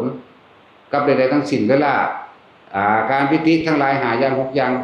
เกิดขึ้นกระทบกระทั่งอ้อยหลวงพ่อบอกว่าอยู่ในอารมณ์อย่างเดียวเว้ยจบละเนี่ยสิไปสงสัยเอาหยังกับมันเมื่อได้คำตอบแล้วโดยความเคยชินของคนก็จะไปหาคำถามใหม่เอาคำตอบใหม่นะว่าล่ะลองบ่ต้องไปสนใจบ่ต้องไปสงสัยบ่ต้องไปอยากรู้หยังมากมายแต่แค่รู้สึกตัวพอนั่นแล้วบารมี10ก็รวมอยู่นี่มรรคอยู่ในลมหายใจนิพพานอยู่ในหูดังเฮานี่นึงมรรคผลนิพพานอยู่ในลมหายใจมรรคผลนิพพานอยู่ในหูดังไม่ได้อยู่กับบุคคลที่ตายไปแล้วคือพระพุทธเจ้าและอริยสงฆ์ทั้งหลายเพิ่นตายไปแล้วเพิ่นก็บ่ได้เอาไปนำนี่แล้วก็ไม่ได้อยู่ที่บุคคลที่ยังไม่เกิดใช่ป่ะหรือจะไปถ่ายยังกับพระพุทธเจ้าองค์นั้นองค์นี้แม่นบ่ไปพบมันแก้วไปแก้วบ่งมานไปพบพระศรีอนาคตการมนเทินผู้ใดอยู่จังหวัดใดไปหาที่ล่ะแม่นบ่ซั่นศรีธัญญาอ่านเบิดแล้วอยู่หั่นศรีธัญญามันซั่นจ้ะมันซั่นนั่นแหละมันอยู่ในปัจจุบันในหูดังเฮานี่ลมหายใจนี่เป็นหนทางสู่นิพพานว่านิพพานก็ในหูดังพระอรหันต์ก็อยู่ในหูดังนั่นแหละจะคิดยากยังก็รอดเถิดนี่มันเคยคิดพอหูดังเจ้าของบ่ไผก็ดีมันเคยหายใจบ่เถิดบางคนอาจสิเถียงไม่ว่าจังก็ตายตัวโดนตัวซั่นโอ้ยเขาอีผีปอบมึงบ่จักบ่ทำความรู้สึกอยู่กับลมหายใจเจ้าของนั่นแหละมึงเคยอยู่กับตัวเองบ่กินข้าวก็บ่กินกับตัวเองกินกับไผมึงก็บ่รู้แต่ละมื้อแต่ละเว้นเนาะปากยำจวกๆไปความคิดความพอใจบ่พอใจไปเกิดกับบุคคลอื่นไปคิดถึงสัตว์อื่นสิ่งของอื่นๆพวกแม่นว่าล่ะนั่นแล้วบ่กินข้าวอยู่กับเจ้าของมาอยู่กับตัวเองบ่รู้จักว่าเจ้าของเกิดมาหายใจ50 60ปีหรือ80ปีแล้วคนตายไปแล้วยังบ่ทันรู้จักว่าเจ้าของหายใจเด้มันบ่คิดถึงจักเทื่อแม่อย่ามาเถียงเด้อันพวกตายไปแล้วก็ดีมันยังมาเถียงก็ใหม่อยู่ผมจะโอ้ยแต่มีโอกาสเกิดใหม่สิไปเฮ็ดสิฝึกหาปฏิบัติตนเองดอกได้ตั้งคิดได้มาภายหลังตัวนี้ตอนที่มีชีวิตอยู่บ่ได้เห็นค่าเนาะจังซั่นล่ะเพิ่นก็เว้าเปียงๆอยู่แต่ละมื้อแต่ละเว้นก็เลยจังซั่นก็บางคนบ่ทันได้ฝึกหัดอีหยังบ่เชื่อก็สร้างคนแม่ของเด้เนาะอยู่ก็อีผีปอบซั่นตัวบ่เชื่อแล้วมันก็ยังมาหาวิธีที่ทำลายล้างอีกเด้ว่าล่ะล้างก็ล้างคนพ่อคนแม่มันน่ะเนาะแล้วแต่ของบ่เคยได้ฝึกบ่คันได้เคยเข้ามาเฮ็ดมันมีขาดเอาเรียนน่ะดีแล้วแต่ว่าถ้าจะให้ดีที่สุดก็ต้องฝึกหัดปฏิบัติตามเฮาอ่านหนังสือเฮาฟังครูบาอาจารย์เฮาบ่ได้เชื่อง่ายๆเด้พิสูจน์เอาซะก่อนเมื่อเข้าไปถึงความจริงแล้วจะเชื่อหรือไม่เชื่อบ่มีเลยบ่มีความเห็นเรียกว่าล่ะมันไปอยู่ในสภาพนั้นสถานการณ์จริงแล้วที่ตัวเองประสบผลเชื่อว่าเชื่อก็สร้างหรือบ่ได้บอกเลยบาดอ้าวมันบ้างเด้นะหลายอย่างคนป่วยเป็นโรคหยังก็สร้างมาฝึกเอาเพื่อสิบรรเทาความเจ็บปวดเจ้าของนั่นแหละมึงผู้ใดรองรับความเจ็บปวดบ่มีผู้ใดถอดความรู้สึกเจ็บปวดให้พวกเจ้าเด้ยิ่งปวดไปยิ่งจ่อกับมันหั่นโอ้ยก็ด่าหมอมั่งด่าคนเฝ้ามั่งหลานเฝ้าก็ด่าหลานลูกเฝ้าก็ด่าลูกผัวเฝ้าก็ด่าผัวเมียเฝ้าก็ด่าเมียผู้ใดเฝ้าผู้ใดอยู่ไกลผู้เวียงแมงใส่เบิดเด้นั่นความรู้สึกนี่บ่มีใครรับใครได้เด้เจ็บปวดเวลาพวกเจ้าปวดแขวปวดหัวลองเบิ่งแม่ถอดให้กันได้บ่ยิ่งไปป่วยลักษณะคือคนสิตายใกล้ตายนั่นน่ะมันคือจังอิหยังสิฉีกออกมันสิฉีกเนื้อออกจากกระดูกมันบ่ธรรมดาเลยเหมือนเฮาสิแหวกอกไก่กวากออกแต่ว่ามันเป็นแหวกเฮาเองแต่ถ้าคนมีเครื่องอยู่มีวิหารธรรมอันเป็นเครื่องอยู่คือทรงฌานกับทรงฌานลมหายใจหรือความรู้สึกในกายจิตตั้งมั่นที่เป็นหนึ่ง เป็นสมาธิมันตั้งมั่นนี่แหละมันก็บ่หวั่นไหวกับโลกธรรมกับความรู้สึกทางกายเฮานี่แหละมันบ่ได้ไปใส่ใจกับมันใส่ใจกับลมมั่งใส่กับอุณหภูมิมั่งความเจ็บปวดก็เกิดบ่ได้ซ้ำนะเฮาเป็นมาก่อนบ่แห้งแล้วแหมก็ยังเว้าให้ฟังใส่กิ้งแตก15มื้อมื้อที่16หรือ17มื้อจังได้พาภาวนาเขาฉีดยาสลบให้2เข็มน็อกหลังกดจ้องให้เขาฉีดแต่ว่าบ่สลบแปลกไปว่านี่มันเลยการควบคุมของทางวิทยาศาสตร์วัตถุต่างๆแล้วมันบ่สามารถมีสิ่งใดควบคุมจิตเฮาได้แล้วจิตมันเป็นอิสระมันบ่ยึดกายมันออกมารู้กายเฉยเขาฉีดกับหูฮู้ว่าร่างกายนี่กำลังตึงกำลังชาต้นขาต้นแล้วที่ว่าบอกหมอมันบ่สลบหรอกพาโลดตอนนี้ขาต้นแล้วมันชาแล้วพุ่นน่ะบอกกับเขาพาเลยแล้วก็พากับนักเดี่ยวมันซื้อได้หัวเสยอยู่เขางาดใส่ออกมาก็จะเอาใส่ก็เป็นตะกินกับตับมันตะกินอยู่ตับก็มีบีแบบไงกูโมอยู่เด้แต่ว่าล่ะตับโปรตีนบีก็ความบ้าคือก้อยตับกินใส่บีก็น่ะคมเนาะตัดสินมันจะหัวเสยเด้อันแล้วมันถ้ามันบ่ยึดกายแล้วมันบ่มีหยังเจ็บปวดมันมีหยังที่สูญเสียเด้เพราะมันยึดกายได้ฝึกไปเรื่อยๆมันสิฮู้ดอกนาฮู้แล้วก็ถอดให้ไผบ่ได้ดอกเพราะมันเป็นปัจจตังเป็นของใดเฉพาะตัวเองนั่นแหละว่าสมาธิรักษาโรคก็ว่าระงับความเจ็บปวดก็ได้เห็นบ่นี่แต่จริงแต่เขาทดลองเองเลยทีแรกมันแสบจี๊ดน้อยอยู่ฟังนี่ล่ะฟังขวาฮู้จักละใส่จริงแตกปล่อยสูบไปต้มน้ำหอมมากูเสียดมันเปื่อยนอนเมฆนอนเต็งลงถุงน้ำหอมเขาออกลูกกี่นะอีบูดเป็นผู้ไปต้มมากปิดฝาดินอนเต็งให้มันเปื่อยเร็วๆเด้ธรรมดาเด้เบิ่งสิทดลองเบิ่งตัวถ้ามันเจ็บปึ๊บกำหนดลมหายใจเก่าอุณหภูมิเกิดขึ้นหรือให้เว้าให้พอเข้าใจซื่อได้จริงๆบ่แบบนั้นได้เฮาแย่งปากทีเดียวหรือเฮากำหนดความรู้สึกไปคุมจุดที่มันเจ็บไปมันก็หายเด้อันนี้ก็สำหรับพวกเฮากำลังฝึกหัดซื่อว่าถ้ามีอุณหภูมิเกิดขึ้นหรือเย็นอยู่ในระหว่างทำกลางหน้าผากบนหัวก็ตามพยายามเคลื่อนความรู้สึกให้ไปกลบให้ไปโป๊ะไว้ตรงที่มันปวดวิธีดึงมันไปสำหรับคนฝึกแย้มปากเราสูดลมหายใจเข้าลึกๆยาวๆเหมือนกับความรู้สึกที่มันน่วงกลางหน้าผากบนหัวเคลื่อนที่ไปตามลมมันวืดลงไปเรื่อยๆของมันดอกฝึกเอาเลยเว้ยมันบอกได้เบิดได้ของเฮาเป็นบ่ซุแนวโลดแล้วครูว่าท่านได้เป็นจะพึ่งขาดกันนี่โดนเดาฝึกเลยตอนที่มันยังไม่ป่วยตอนที่มันยังไม่เจ็บนี่แหละฝึกเคลื่อนที่แห่งความรู้สึกตรงนี้ไปยุขาก็ได้ไปยุหลังก็ได้ไปยุตามจุดต่างๆก็ได้ก็รู้สึกนี่เรื่องการหน้าผากเอาไปยุดินปีก็ได้เอาไปยุตรงไหนได้ทั้งนั้นฝึกอย่าให้มันป่วยยังฝึกบ่ล่ะบัดเลือดแตกจังฝึกว่ายน้ำว่ายไว้มันเป็นสะก้อนก่อนฝึกหัดว่ายน้ำไปมันเป็นกันสั่นล่ะว่าทุกคนนั้นมีโอกาสธรรมะอันนี้เท่าเทียมเสมอกันเบิดไม่เลือกชนชั้นวรรณะไม่เลือกหญิงไม่เลือกชายไม่เลือกชนชาติศาสนาใดๆทั้งสิ้นเป็นธรรมะเสมอกันผู้ใดฝึกให้จิตตั้งมั่นได้เป็นสมาธิได้ทั้งนั้นบ่ว่าสิ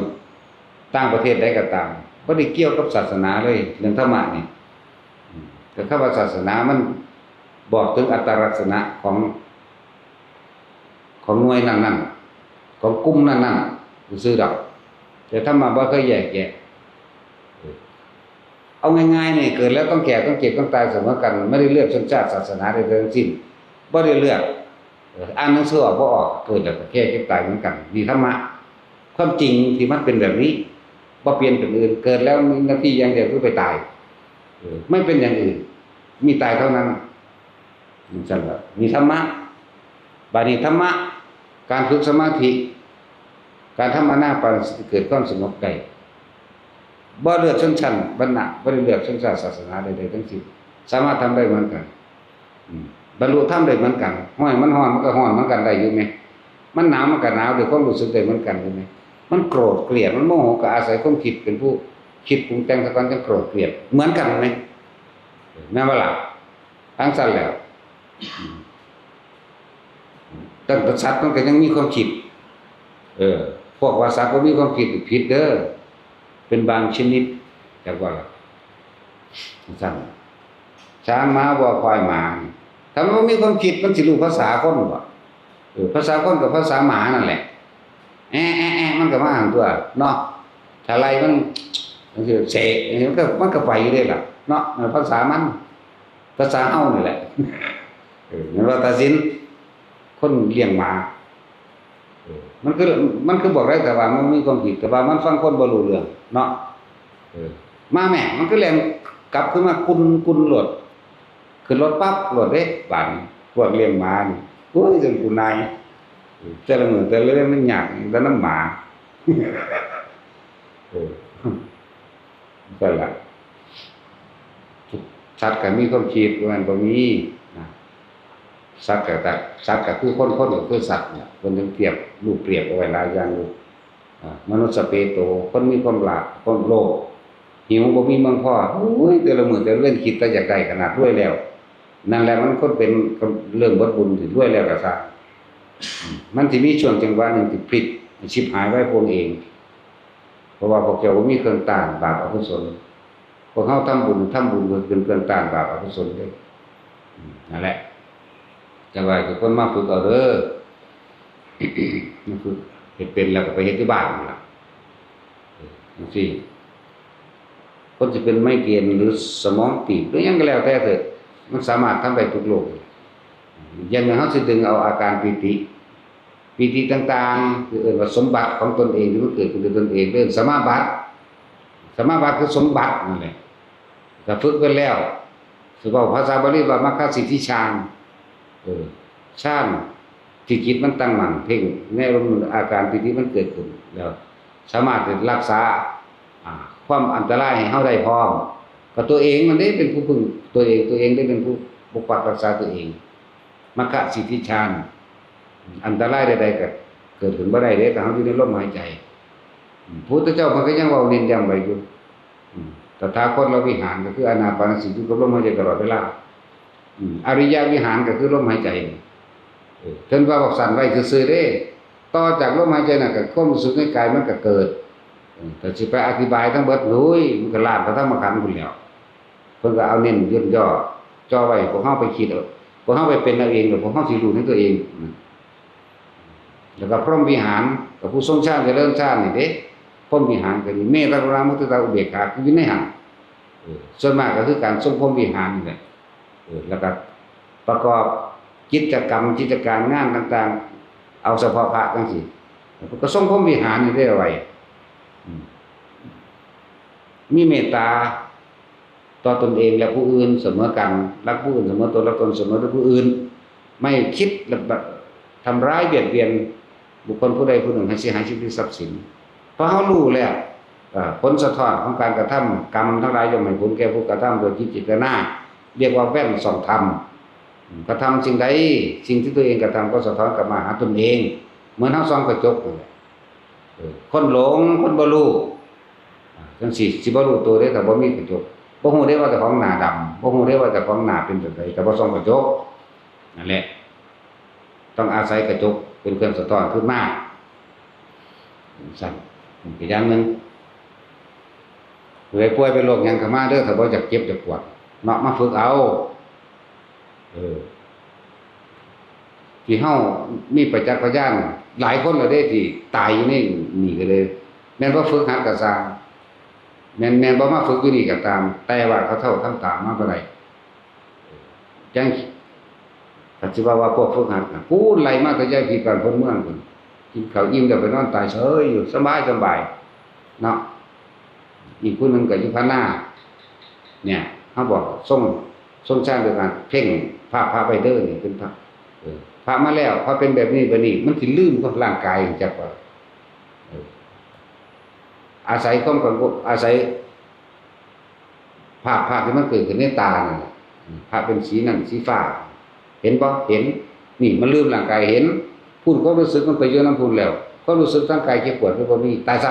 ำนี่ยังต่ำกว่าพรหมโลกต่ำเด้สิบอกให้ซ้ำสวรรค์ทั้งบ่ได้สนใจเด้ต่ำพรหมโลกชั้นใดชั้นหนึ่งเลือดเอานี่ก็ศพ2ศพ3ก็ไม่ย้ายหยังล่ะเนี่ยตามานนั่นน่ะย้ายหยังอย่าต้องวาดสิเราสิวางใดยายเวียงพี่จะต้องหวดก็ยังอยู่คือบ่ตายนำกันว่ะแล้วก็มาฝึกคนเป็นมะเร็งกระดูกผุมั้ยตะกี้ศาลาวันใหญ่ปานนี้มันแคบๆซะนิดนึงได้นี่ช่องเดียวเอาจับนั่งอยู่หั่นงูไตขาพี่ลืมว่าเจ้าของเป็นมะเร็งกระดูกผุเตะขาจนบักแห้งหักเขาหลอกหักจังซี่เลิกขาแต่ว่าบ่เจ็บมั้ยตึงเงินบ่หลักอีหยังรักษาไว้ก็ช่างของเพิ่นเองสมบัติเป็นสมบัติในการรักษาความเจ็บความปวดของเพิ่นเองบัดมื้อสิตายแล้วก็บอกเฮาเป็นรับสังฆทานแล้วก็ไปเพราะเฮาก็ฮู้คือกันว่าเราสิตายนอนสวดมนต์กล่อมกันตัวกับยายต้องงวดเปิดไปส่วนมากเล่ายายอันเบี้ยงหลักร้อยตายซ้ำยายต้องงวดก็สวดอยู่ผู้เดียวบัดนี้สมน้ำหน้าแล้วก็ไปสบายของเราเองนี่แหละหลายคนอยู่เด้ล่ะตั้งแต่เขาค่อยๆตะย้อยเบิ่งมาติดตามเบิ่งคนอยู่มานี่ไม่ก็แม่งเต็มปากบ่ตกนรกก็แล้วกันหน้าถึงว่าท่านตายเนาะผู้ใดบ่อยากตกตายก่อนเด้อตัดสินเจ้านี่ก็ว่ามัน100 บวก 15% มื้อเด้อฝากตายเด้อแต่บ่อยากตกนั่นแหละมีผู้ใดลงดอกนั่นล่ะมันก็ถามว่าคนตายแล้วฟื้นขึ้นมาบอกให้ฟังก็ได้เพื่อมันมีพยานหลายคนอยู่เด้ล่ะที่ก็เป็นแนวนั้นแต่คนตายแล้วฟื้นก็ดีมึงพิธาสิกนี่มึงพิสาธิตต้องจำเขาเอิ้นจอดว่าซั่นอุ้ยมันบ่แม่นจอดดอกนั่นน่ะบ่กิโลยังสิคืออยู่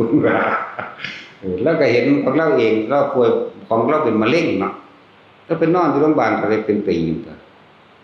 ท่านนึงแม่โทรมาบอกว่าตายแล้วทั้งเมียนพร้อมไปเผาอย่างเดียวได้โอ้ยแท้บ่แม่นตายจังได๋ผู้นึงเฉยอยู่บ่รู้เรื่องนั่นแหละแล้วก็เห็นของเราเองแล้วก็ฟื้นขึ้นมาดอกถามนี่ประจักษ์พยานคนตายแล้วฟื้นคนตายแล้วขึ้นมา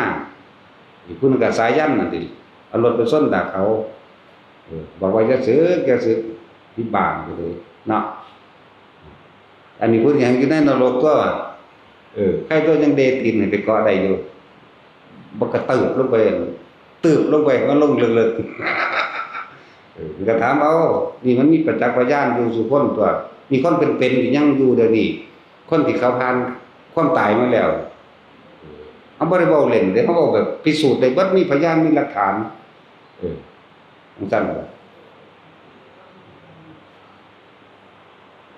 มันอีหยังคือมีเสียงสะท้อน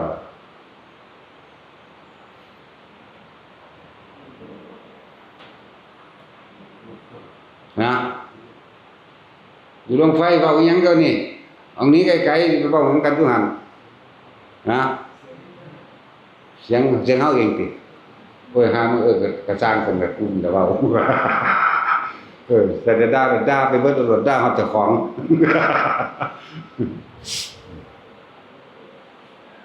มันคือสะท้อนมันเป็นอีหยังบ่หรือว่ามันเสียงดังเกินไปบ่มันก็ดังก็บ่ค่อยๆก็ไปมาพูดเอาเด้อไปก็ได้พระเจ้าอยู่ไกลกันได้ก็พากันมามันนอนเมากินมาโดดมันจังบ่สะท้อนมียินบ่ว่าบาดนี่พวกบ่มีหูซั่นแหละหลายคนเขาเจ้าตายไปแล้วอีกอย่างนึงซึ่งมันมีผลมากเด้ค คนป่วยคนป่วยหลายคนเลยที่ฟังนะเขาเผาเราเอากระดูกไม่เฮาเบิ่งมันฟังธรรม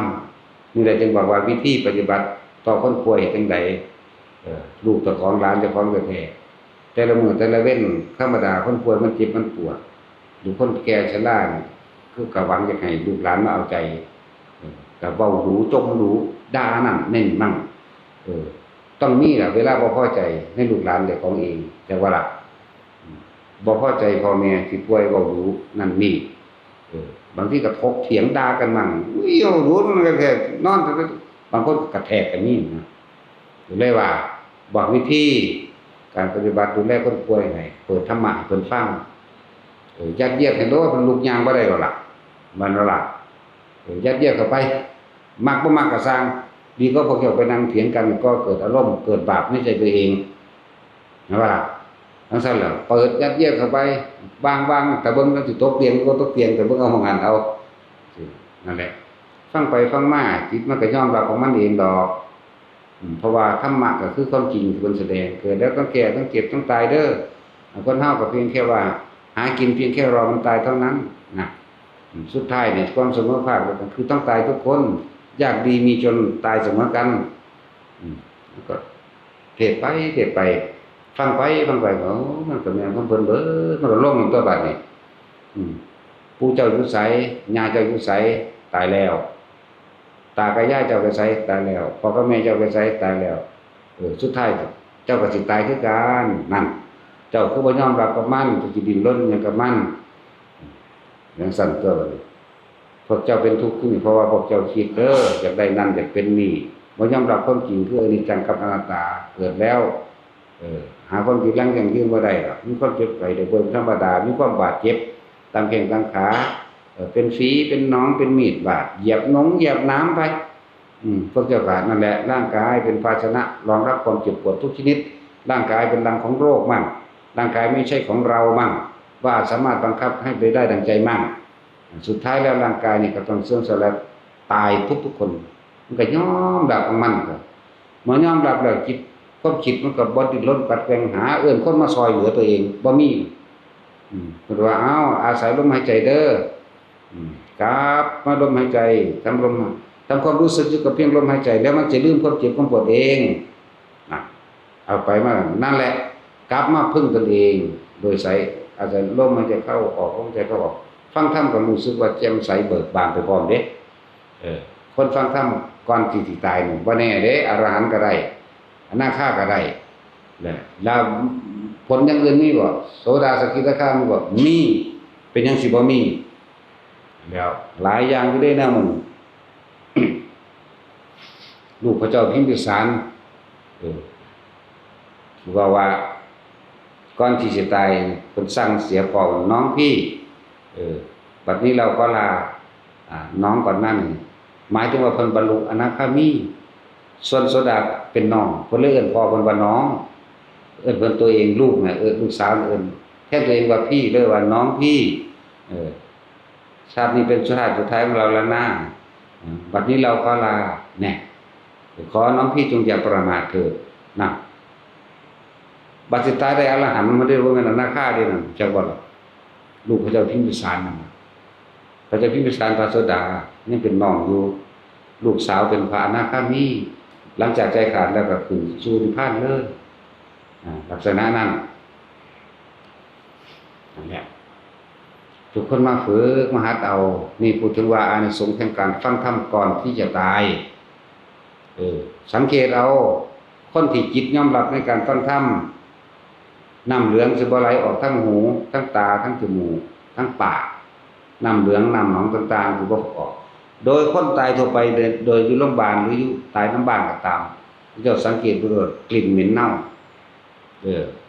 มีมูดพูดไหลออกทางตามั่งทางหูมั่งจมูกมั่งปากมั่งผิวคล้ำผิวเขียวมีกลิ่นแต่ว่าคนที่ฟังธรรมก่อนที่สิตายโดยไปกับธรรมผิวพรรณผ่องใสขาวเหลืองไม่มีกลิ่นไม่มีน้ำหนองไหลออกทางช่องทวารต่างๆมีบ่มีหนองไหลออกจากจมูกปากหู หรือออกตั้งตาบ่มีและไม่มีกลิ่นผิวพรรณหรือเนื้อหนังนิ่มเหมือนกับคนนอนหลับจับเบิ่งก็เป็นปกตินั่นเองผิวพรรณผ่องใสพวกนี้นี่สังเกตเบิ่งดีๆผู้เขาจะฟังได้ผลเนี่ยก็เรียกว่าปฏิบัติธรรมมันบ่ยากดอกพวกเจ้าฟังธรรมก็เรียกว่าปฏิบัติธรรมพวกเจ้าพยายามท่องบทสวดมนต์สัตยายคำสอนของเจ้าต่างๆก็เรียกว่าปฏิบัติธรรมเหมาะสมหรือชอบพ่อบทธรรมบทใดก็ท่องเอาสำหรับคนป่วยแล้วไปบ่ได้นี่เปิดธรรมใส่เลยเปิดธรรมะคำสอนของพระพุทธเจ้าในขององค์ใดก็สร้างเถอะแต่เฮาก็แนะนำหลวงพ่ออินทวายมั่งหลวงพ่อยี่บัวมั่งหลวงตาบัวนั่นแหละมั่งเนี่ยมันมีบันทึกอยู่แล้วหลวงพ่อใหญ่สมภพมั่งหลวงพ่ออินทวายมั่งหลวงพ่อปราโมทย์มั่งหรือท่านประยุทธ์โตมั่งผู้เขาจะเอามวลนั่นแหละฟังหลวงพ่อสุชาติวิชาโตมั่งแนะนำฟังหลวงตาสินทรัพย์มันก็ฟังไปบาชัยบาทุยฟังไปเลยหลวงพ่อขั้นชิดมันนี่ฟังไปหลวงปู่น้อยหวยน้ำลิ้นหวยลิ้นฟังไปเรื่อยๆมันต้องมีดอกหน้าเวลาจิตมันเกาะกระแสเสียงธรรมผ่านเข้าไปได้มันจะเคลิ้มมันจะผ่อนคลายหายห่วงร่างกายตอนเจ็บตอนปวดมันจะปล่อยได้บัดมันปล่อยได้บัดบางคนได้อรหันต์บางคนได้อนาคามีบางคนสกิบางคนก็โสดาบางคนก็เข้าสู่พระรัตนตรัยคิดไม่คิดถึงอันอื่นๆมีแต่ไปตามธรรมเลยเรื่องคนพวกนี้สุตตมยปัญญาเป็นเครื่องประดับปัญญาประดับจิตไปแล้วจิตรับรู้โดยธรรมไปแล้วเนี่ยไปเกิดในสวรรค์ชั้นใดชั้นหนึ่งพรหมโลกก็ได้สามารถที่จะต่อข้างบนได้ต่อนี่หมายถึงต่อมรรคผลนิพพานข้างบนได้เลยจากภิกษุผู้ทรงฤทธิ์หรือไปท่านพระพุทธเจ้าองค์ใดองค์หนึ่งเกิดขึ้นแล้วแสดงธรรมจักรเพียงครั้งเดียวบรรลุเลยเวลาคือเฮาฟังในสมัยนี้พระพุทธเจ้าเฮาแสดงธรรมจักรปึ๊บจบปึ๊บหมู่เทวดาบรรลุธรรมถึง18โกฏเทวดาเหล่านั้นอยู่ไสมาจากแบบใดก็เพราะว่าเขาได้ยินได้ฟังไว้สั่งสมไว้เหมือนเฮาตอนฟังตอนนี้สมัยนั้นพระพุทธเจ้าเฮาเป็นพระโพธิสัตว์พาคนฝึกหัดปฏิบัติธรรมพาคนสร้างคุณงามความดีพาคนปลูกต้นไม้ขุดบ่อน้ำขุดน้ำบ่อก่อศาลาสร้างโรงทานบริ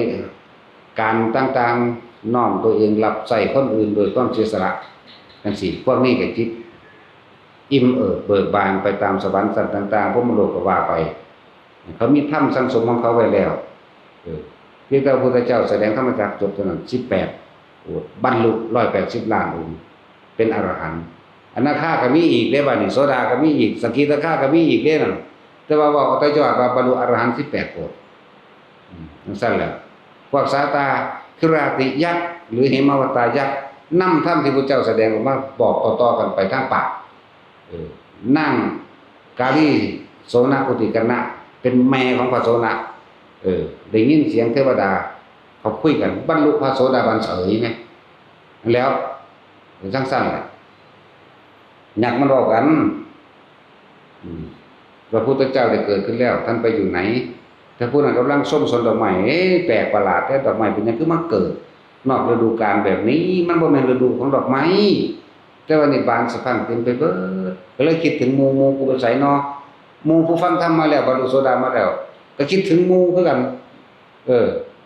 หมู่กูคือประมาทไปได้เนาะพอดีคิดถึงกันพอดีคุยกันพอคุยกันนั่งสิออกลูกสิกลับบ้านมาออกลูกคือราชคฤห์นี่ล่ะผู้อุ่นเราไปอยู่เมืองอุเชนีมันไกลประคำเนียมตะกี้คนต้องออกมาออกลูกในบ้านเจ้าของเองแล้วก็สิมีสมาธิเกิดคือว่าในระดับแก่ปฐมาฌานหูเราก็ได้ยินอยากเขาคุยกันเรื่องอริยสัจสี่เรื่องว่าพระพุทธเจ้าเป็นผู้ห่างจากกามพระพุทธเจ้าเป็นผู้สลัดกามบอกแล้วเป็นผู้สงบเป็นผู้ระงับเป็นผู้นำทำดีไม่นำทำเลวเป็นผู้ไม่กล่าววาจาชั่วทั้งนี้บรรลุโสดาบันแล้วผู้ยิ่งผู้บรรลุโสดาบันก็คือนั่งกาลี โสนกุติกนะอันเป็นมารดาของพระโสนกุติกนะนั่นแหละผู้เพิ่นร้องสารพันจะให้พระพุทธเจ้าฟังที่ทรงจะมาจากพระกัจจนะจังซั่นล่ะทุกคนให้ความสำคัญปฏิบัติธรรมได้ยินได้ฟังธรรมพยายามฟังจดจำได้ก็เอิ้นว่าปฏิบัติเรียกว่าล่ะว่าปฏิบัติคือการฟังพระสูตรสุตตมัญญปัญญานี่มันกว่าหมู่เลยเหตุคนที่บรรลุธรรมได้ด้วยเหตุ5ประการสุตตมัญญปัญญาเป็นที่1นั่นสั่นก็จิตตมัญญปัญญาทั้งมาอีกภาวนามัญญปัญญาอีกทิฏฐิปัตตะอีกอันที่5ยังหลังลืมแล้วเพราะว่าเฮาอยู่กับลมหายใจด้วยมันก็เลยลืมอันนี้นักว่าทุกคนให้พ่อแม่ป่วยหรือผู้ใดป่วยก็ตามเอาธรรมะเปิดให้ฟังเลยฟังไปเลยมันเดี๋ยวจิตมันยอมรับของมันเองดอกบ่ต้องไปเถียงกันดอกคนป่วยมันอยากเศร้าเด้มันบ่อยากได้หยังเด้มันอยากหายจากอาการป่วยแข็งแรงปึ้งแล้วมันก็จะออกไปหารับจ้างต่อเนาะแบบนั้นนึงเด้มันบ่มีหยังมากเลยคนบ่ฟังธรรมคนบ่รู้จักธรรมคนบ่ยอมรับความจริงยอมรับบ่ยอมรับก็สร้างมันก็ไปตายคือเก่าล่ะไปก็ดีเนาะแล้วทั้งบ้านให้ทุกคนวิธีปฏิบัติดูแลคนป่วยคนเอาธรรมะเปิดโอ้ยมันบ่อึดเด้อยังเสียบไปก็จะได้บ่มีเขาแจกฟรีก็มีหรือโหลดเอาตามที่เขาบอกให้โหลดเอาน่ะก็ได้ทั้งนั้นตัวใส่บลูทูธยังนำมาเปิดเติมนั่นแหละมันเป็นอย่างนั้นคนป่วยมันลุกบ่ได้ดอกตัวถ้าเราจมดูหลายพวกผู้ใดบ่แม่นว่าจมดูเปิดดังๆจักว่ามันจะห้องอยู่หั่นแหละมันสิห้องไปไสเด้อนี่อย่างน้อยมันก็มีกระแสเสียงธรรมและกระแสเสียงธรรมที่แสดงออกไปนะที่มีเทวดาฟังถ้าผู้นี้ตายเขาสิประคองเองใช่บ่ล่ะโอ้ยมันได้ผลหลายผลดีแท้บอกให้เบิดยังก็ดีเปิดธรรมะอยู่หม้องใดร้านค้าร้านขายก็ตามภูมิเทวดาลูกะเทวดาแถวนั้นอาศัยการฟังธรรมบ่แม่นว่าเขาสิไปได้ทุกที่มีอิสระเกินไปเป็นไปตามบุญของไผของมันเด้พวกนี้บ่ซั่นเพิ่นว่าภูมิบ่เจ้าที่อยู่แถวนั้นก็อยู่เฉพาะเขตที่นั้นลูกค้าก็อยู่แถวต้นไม้นั้นก็อยู่ในเขตนั้นแต่ฟังธรรมก็ฟังไปเด้อบ่มีความสามารถคือเฮานี่แหละบ่มีเงินก็ลดไปอเมริกาเฮาฟังอยู่ในไทยเฮาก็อยู่ในไทยจักว่าล่ะจังซั่นแล้วบ่คือผู้ใหญ่ๆเขาที่อยู่ทางฟ้าเขาเหลียวเห็นเบิดจังซี่นะนั่นแหละอานิสงส์ของการเปิดธรรมะก็เป็นธรรมทานอยู่แล้วเทวดาก็ฟังเด้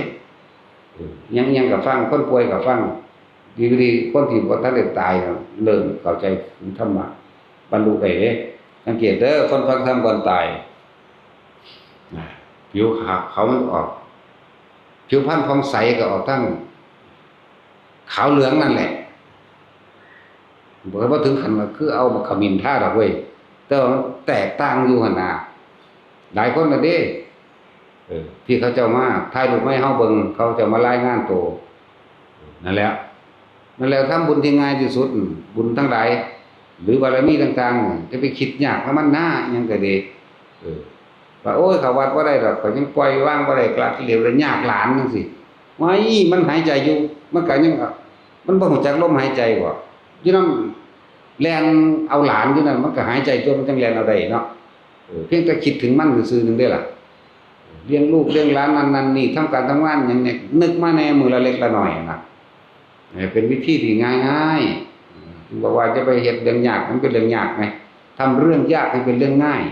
ทำเรื่องง่ายให้เป็นเรื่องง่ายที่สุดอีกต่างหากแล้วอานิสงส์ของการฝึกทรงชาติเจริญชาติโรคภัยไข้เจ็บตลอดทั้งเทวดามารพรหมทั้งหลายบ่อาจสามารถทำลายบุคคลผู้อยู่ในขณะที่ทรงฌานอยู่ได้เด้แต่ว่าล่ะเป็นผู้ปลอดภัยจากอันตรายใดๆทั้งปวงเป็นผู้ปลอดภัยจากอกุศลพอในขณะนั้นกุศลไหลล้วนอยู่ที่ลมหายใจมั่งในโลกแต่ของเองเขาก็รู้สึกมั่งเป็นวิธีที่ง่ายแล้วแล้วก็การอุทิศบุญแผ่บุญมื้อนี้การอุทิศส่วนบุญที่ตัวเองเคยกระทำมาเมื่อจิตมันเริ่มมันตั้งมั่นแม้เพียงแค่พื้นฐานนี่แหละมันต้องคิดเอาได้มันต้องคิดอุทิศได้เพียงแค่ปฐมฌานมีอาการปิติเกิดขึ้นให้นึกเลยน่วงเกิดขึ้นตรงกลางระหว่างคิ้วอุณหภูมิเกิดขึ้นระหว่างคิ้วหน้าผากเฮาน่วงขึ้นมา ขอผลทานบุญกุศลกับดีที่ข้าพเจ้าทำมาแล้วตั้งแต่อดีตตอนต้นจนถึงปัจจุบันขณะนี้จงมีแด่หรือจงถึงแด่มารดาบิดาของข้าพเจ้าหรือจะจำเพาะตรงกับบุคคลก็ได้ออกซื้อมาแต่ว่ามันเกิดมานานแล้วเฮาบ่ฮู้ว่าสิวางใดแน่หรือเฮาก็เลยว่าสรรพสัตว์ทั้งหลายไม่มีที่สุดไม่มีว่าทุกข์เราบรรดามีเลยคนที่เคยมีกำลังได้ผู้บ่ได้ก็ได้ผู้ได้ก็ได้ผู้บ่ได้ก็บ่ได้ตามความหนักเบานะแต่เจาะจงอาจสิจี้ลงไปอยู่หั่นน่ะหรือว่าแล้วว่าอุตส่าห์ที่ใดจักแม่นผู้ใดเป็นญาติเฮาเนาะพวกเฮาก็จื้อบ่ได้นั่นว่าล่ะแล้วศาสตร์ต่อลงไปไล่ขึ้นหลังลงไปจนประมาณบ่ได้จักไปเป็นญาติมันเลยเป็นญาติทั้งเบิดเห็นปะนั่นแหละคนที่เป็นโรคหยังก็สร้างอย่างน้อยพระเจ้าบ่เจ็บบ่ปวดเด้อมาฝึกเอาคนเป็นมะเร็งอยู่ในนี่มันก็หายหลายคนหรอกนะบ่ว่าสิโรคหัวใจบ่ว่าสิหยังก็แล้วแต่เถอะอันนั้นมันเกินเยียวยาแล้วล่ะอันพวกกระดูกพวกมันเป็นระยะแบบแต่ว่าดีได้มันประคองชีวิตเอาไว้ได้รู้ธรรมได้เห็นธรรมได้เข้าใจลึกซึ้งในธรรมได้ผ่อนได้คลายครูบาปีกสิมาตายทั้งเฮาก็เหมือนกันมีสติในขณะสุดท้ายได้พุ่นแหละเนี่ยบวช3 เดือนนึงได้ล่ะหมู่ก็คุยกันนั่นๆนี่เพิ่นก็บอกหลวงพ่อมาแล้วเปิดประตูแอดเข้ามานิ่งฟังธรรมตายจำทั้งซั่นแหล้วเบิ่งเอาตัวคลิปเคิบมันก็มีอยู่มั้ยเนาะเบิ่งเอาตัวผิวขาวเหลืองเป็นจังไดนิ่มเป็นไปแล้วก็จับให้เบิ่งอยู่บีบเบิ่งนี่เด้อนี่เป็นแบบนี้เฮาก็มือเฮาไปเทียบเบิ่งกับมือเขาผู้เขาตายนี่ของเขาก็งามกว่าของเฮาอีกของเฮาดำกว่าลือกว่าเฮาบ่ตายเนาะในว่าตาสินเพราะว่าสูงมันบ่นี่เลยจังได๋ด่าคนไปอีกด่าไปเลยได้บัดนี้ไปด่าล่ะเนาะนั่นแหละวิธีปฏิบัติคนป่วยเปิดธรรมะให้ฟังเด้อเดี๋ยวเอาผู้เพิ่นเว้าม่วนๆนั่นแหละมันบ่ได้เว้าม่วนเด้ฟังก็สร้างหิแหมงโดดเด็กบ่ได้เงินไปจังว่าก็ด่าไปเลยเนาะตาสินโดยเฉพาะตาสินถึกด่ามื้อละ100เทื่อด่าจนเราบ่มีสมองแล้วเด้มีแต่ยิ้มอย่างเดียวหูเราอื้อแล้วบ่ยินแล้วแต่สิหูหนวกอย่างเดียวผู้ใดฮักพ่อฮักแม่ก็พยายามใส่กุศโลบายนำมาให้สิ่งที่มีค่าสูงสุดคือธรรมะนี่แหละค่าสูงสุดของมนุษย์ทั้งหลายก็ดีสั้นส่วนเงินทองก็เป็นแค่ว่าเป็นปัจจัยเอาไว้แลกเปลี่ยนซื้อขายเป็นแค่เครื่องอยู่ของทางร่างกายร่างกายทั้งได้ก็สร้างบำรุงบำเรอมันขนาดนั้นบำรุงไปตายนั่นแหละเนาะส่วนจิตใจตัวนี้มันตายบ่เป็นเด้เปลี่ยนรูปเปลี่ยนร่างเกิดไม่ตามกรรมที่ทำเอาไว้เปลี่ยนรูปเปลี่ยนร่างตามกรรมที่ทำไว้สิ้นคิดกับสิ้นกรรมสิ้นกูดูกับลมหายใจจากว่าเพื่อได้จากสิ้นกูสิ้นกรรมก็เลยอยู่กับลมหายใจความคิดมันก็เกิดรู้เลยลมหายใจรู้สึกตัวคำว่ารู้สึกตัวรู้ลมหายใจก็นึงรู้ตรงกลางลำปากก็แม่นหัวก็แม่นหน้าอกก็แม่นรู้สึกตัวทั่วพร้อมอยู่แค่นั้น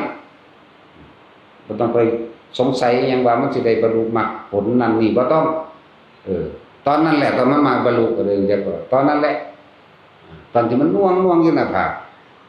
เราพวกเจ้าคิดถึงบ้านพวกเจ้าต้องรู้ว่านี่มันบ่แม่นเด้มันบ่น่วงเด้บ่อยู่กับตัวเองแล้วไปอยู่กับผู้อื่นความรู้สึกก็อยู่กับผู้อื่นลากซากผีดิบไร้วิญญาณหมายถึงไม่มีความรู้สึกในตัวเองไปมีความรู้สึกอยู่กับผู้อื่นเขาจะไม่พอใจเนี่ยคนปฏิบัติกับคนป่วยก็เฮ็ดแบบนี้ล่ะเด้อเฮ็ดเอาพวกเจ้าจังบ่เมื่อยเอาหลวงพ่อเทศแทนก็ได้บอกอ้อมอยู่เพิ่งร้อยตายก็ได้ตัวล่าสุดก็ไม่ใช่ใบหูเมืองเลยบ่ได้เห็นว่าเราสิดำนี่ล่ะคนอ้วนใหญ่ตะกี้แล้วว่าทั้งอ้วนทั้งดำทั้งแหล่จะคนนี่หยังคนกี่ไร่บาดตายมากคือเบิ่งแข้งเบิ่งขาเบิ่งมือเบิ่งตีนก็ออกขาวเหลืองเลยล่ะเฮาก็ไปจับบีบเบิ่งอยู่มั้ยนั่นเห็นบ่นี่เป็นจังซั่นจังซี่ก็อธิบายฟังอยู่แล้วทางใดอีกอ่ะที่เขาถ่ายรูปมาเบิ่งคิดว่าได้แล้วมันหลายคนแล้วกระดูกก็ขาวแบบเนียนเลยเด้คนพวกนี้นั่นแหละก ก็เอาวัตถุสิ่งของมาพิสูจน์นั่นแหละแต่ว่าเขาบ่ได้ให้สนใจพระธาตุประเทศอิหยังดอกแต่ว่าก็ต้องเว้าจังซั่นล่ะเว้าเพื่ออิหยังเป็นประจักษ์พยานสืบพยานหลักฐานด้วยวัตถุก็มีซั่นล่ะเว้าเพื่ออยากให้คนปฏิบัติอยากสิไปหวังดีนำแม่นกับกระดอกกระเดี่ยวภาษาคนเนาะแต่สิแล้วไปหิแม่งไขมันบ่เป็นหยังจะสูงหรือหยังหลายอย่างอยู่ดอกที่พวกเฮาบ่รู้นะอย่าลืมพวกเจ้าเกิดเพราะความไม่รู้ แต่เรารู้จึงเกิดคนละเรื่องกันเด้เนาะแต่สิคนเกิดเพราะว่ารู้กับคนเกิดเพราะว่าบ่รู้มันต่างกันเด้จังซั่นแหล้วสมทาน